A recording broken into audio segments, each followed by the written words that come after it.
Bienvenidos, nosotros somos Santiago, Laura y María José, estudiantes de cuarto semestre de la Universidad Militar Nueva Granada, y el día de hoy hablaremos sobre el contrato de fianza. En el Código Civil colombiano se establece en el artículo 2361 que el contrato de fianza es un contrato por medio del cual una o más personas se comprometen para con el acreedor a responder en todo o en parte por el pago de una obligación ajena, si el deudor principal no la cumple. El garante se denomina fiador y el deudor cuya obligación se garantiza se denomina afianzado. El contrato de fianza es una garantía personal, es decir, envuelve dos relaciones independientes, la del acreedor con el fiador y la del fiador con el deudor. Corresponde a un contrato celebrado entre fiador y acreedor del cual surgen obligaciones para el fiador, por ende su patrimonio es prenda general de ese crédito, a diferencia de cómo ocurren las garantías reales, no se afecta uno o varios bienes en específico. Características. Debemos decir que el contrato de fianza es un contrato de garantía personal, diferente de las demás garantías reales, tales como la prenda y la hipoteca, porque se celebra para responder por una obligación ajena con el patrimonio del fiador. Podemos decir que la fianza es un contrato consensual, unilateral, gratuito y accesorio.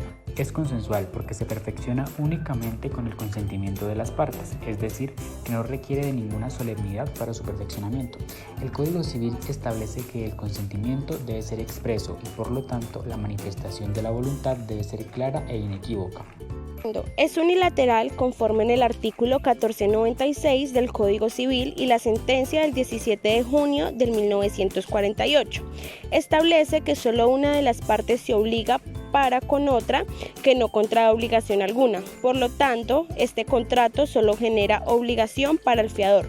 No obstante, se pueden establecer cláusulas en las cuales se establezcan obligaciones del acreedor para con el fiador. Gratuito. Según lo que se establece en el artículo 1497 del Código Civil, puesto que el contrato de fianza solo busca la utilidad de una de las partes. Sin embargo, el mismo código en su artículo 2367 da la posibilidad de que el fiador pueda estipular con el deudor una remuneración pecuniaria por ser fiador. Es accesorio por cuanto supone la existencia de una obligación principal a la que accede y que sin la cual no tendría existencia. Obligaciones y derechos entre el fiador y acreedor. Una vez la obligación principal sea exigible, el acreedor puede accionar contra el fiador para que sea la garantía más efectiva. Sin embargo, el fiador podría anticiparse a hacer el pago correspondiente para evitar la acción del acreedor u oponer ciertas excepciones o beneficios que la ley concede.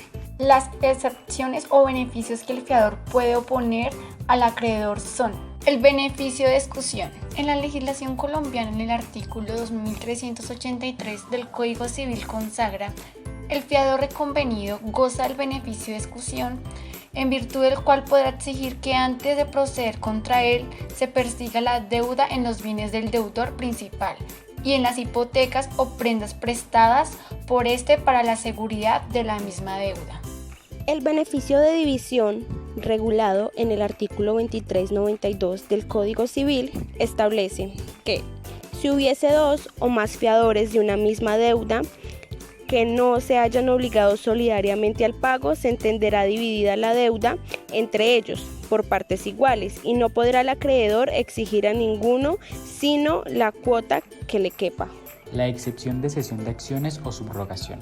El artículo 2381 del Código Civil consagra que cuando el acreedor ha puesto al fiador en el caso de no poder subrogarse en sus acciones contra el deudor principal o contra los otros fiadores, el fiador tendrá derecho para que se le rebaje de la demanda del acreedor todo lo que dicho fiador hubiera podido obtener del deudor principal o de los otros fiadores por medio de la subrogación legal. Las excepciones reales y personales. El artículo 2380 del Código Civil determina que el fiador puede oponer al acreedor cualesquiera excepciones reales como las de dolo, violencia o cosa juzgada, pero no las personales del deudor, como su incapacidad de obligarse, cesión de bienes o el derecho que tenga de no ser privado de lo necesario para subsistir.